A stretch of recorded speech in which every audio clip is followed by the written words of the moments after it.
이번에 다룰 거는 바로 반도체입니다. 지금 우리나라 경제의 최대 골칫거리, 바로 이 반도체라고 밖에 말씀드릴 수가 없겠는데요. 지난달 8월 수출입 동향을 보니까요, 1년 전보다 자동차 그리고 선박의 성적표가 상당히 좋았습니다. 자동차 거의 30%가량 수출이 늘었고요, 선박은 35% 넘게 증가하는 모습들을 보였어요. 반대로 문제는 반도체였죠. 반도체 수출은 20% 넘게 또 감소했습니다. 삼성전자까지 감산을 하면서 최근에 재고가 좀 줄었다고는 하지만 여전히 썩 좋은 상황은 아니고요. 거기다가 중국 경제 나쁘죠. IT 기기 수요도 썩 그렇게 확실히 살아나는 모습을 보이지 못하면서 이렇게 반도체 수출이 직격탄을 맞았다라고 평가를 해볼 수 있겠습니다. 이렇게 20%나 줄어들었는데 여전히 전체 수출에서는 16.5%를 차지했습니다. 우리나라에서 가장 비중이 큰 수출 품목이에요. 이런 품목이 부진한 모습을 보이니까 전반적인 경기가 압박을 받을 수밖에 없다라고 평가를 할 수 있겠습니다. 물론 정부에서는 하반기에는 더 좋아질 거다 이야기를 하죠. 많이 나오는 상저하고 전망입니다. 벌써 9월인데 언제 좋아질지 이런 것들이 주가에 직접적인 영향을 미치니까 좀 답답할 수밖에 없는데요. 오랜만에 반도체의 좋은 소식입니다. 중국에서 진행된 반도체 설명회가 있었는데요. 반도체 업황이 확실하게 저점을 지났고 회복 신호도 뚜렷하다는 겁니다. 전망도 좋아서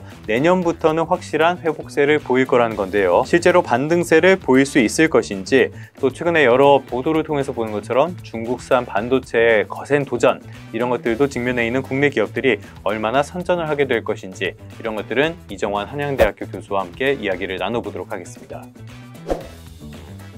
사실 우리나라 수출 지표에서 나오다시피 반도체 상황이 좋지 않습니다. 특히나 이제 D램 같은 경우 2022년 대비 40% 감소를 할 것이다. 우리 뭐 다 매출액이 나온 건 아니지만 시장 구명한 40% 이상 감소할 것이다로 예측을 하고 있고, 낸드 플래시 역시 뭐 비슷한 상황일 것이다라고 보고 있습니다. 근데 이제 전반적으로 반도체 산업이 지속적으로 매출액 같은 것들이 증가를 하면서 내년 상반기쯤 되면 이제 완전히 리바운드를 하지 않을까라는 기대감이 형성된 건 사실이고요. 이제 뭐 40%가 감소한 뭐 D램 시장이 내년 되면은 다시 반등해서 올해보다 37%, 8% 정도 증가하면서 690억 달러 수준으로 회복이 될 것이다라는 장밋빛 기대도 나오고 있고, 낸드 플래시 시장 역시 올해에 비해서 한 30% 이상 성장할 것이다라는 기대감들이 형성되고 있습니다. 그러니까 올해 빠진 만큼 내년에 회복을 할 것이고, 2025년에는 일종의 반도체 호황기, AI 산업이 이제 본격적으로 되고 차량용 반도체 같은 분야들이 본격적으로 이제 생산 같은 것들 수요가 늘어나기 시작하면서 반등이 일어나지 않을까라는 그런 많은 전망들이 나오고 있는 게 사실이다라고 보시면 될 것 같습니다.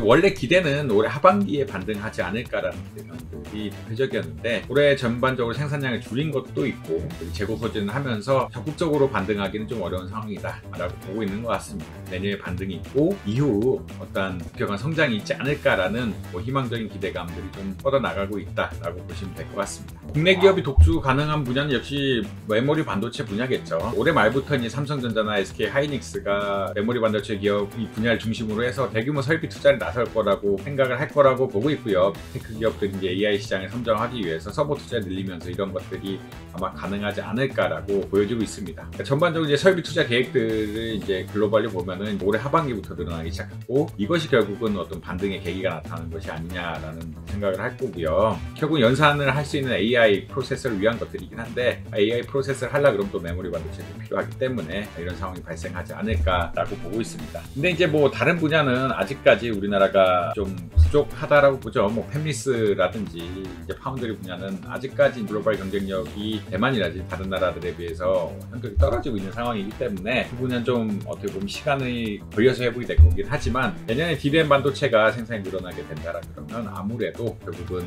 투자한 것들이 결실을 맺어서 호황 사이클이 오지 않을까라고는 기대하는 것이 사실이다.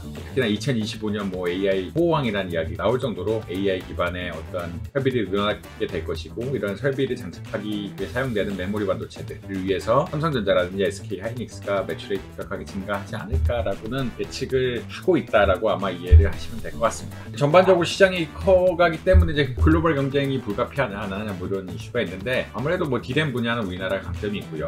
파운드리 분야는 이 삼성전자가 적극적으로 나서면서 이 TSMC의 아성을 물리치겠다라는 그런 각오로 적극적으로 투자를 하고 있기 때문에 좀 두고 봐야 될 상황이긴 합니다. 그렇지만 뭐 2025년 피크를 찍고 많은 사람들이 이제 AI 시대 시대가 본격적으로 돌입하게 되면은 2030년까지는 반도체 산업이 전반적으로 우상향할 것이라는 관측도 있기 때문에 수요가 이렇게 줄지 않을 거다라고 많이 또 기대를 하고 있거든요. 뭐 AI 서버, 그다음에 차량용 반도체, 챗 GPT와 연관해서 이런 다양한 기술들이 개발될 거라고 생각을 하고 있고요. 코로나 팬데믹 이전에 가전 수요들이 이제 한번 리사이클하는 그런 계기를 맞으면서 다양한 반도체 수요가 늘어나지 않을까라고 생각을 하고 있어서 글로벌 경쟁이 불가피하긴 하지만 우리나라가 강점을 가진 메모리 반도체 생산 분야라는 이런 데서는 증가시킬 수 있지 않을까. 특히나 이제 메모리 반도체가 올해 너무 안 좋았는데 내년에는 어떤 반등의 계기를 마련하는 상황이 되지 않을까라고는 예측을 하고 있습니다. 그러니까 당연히 글로벌 경쟁이 있지만 전반적으로 이제 시장이 상향세이기 때문에 상향세에 대한 혜택을 입지 않을까라고 생각을 하고 있는 것 같습니다.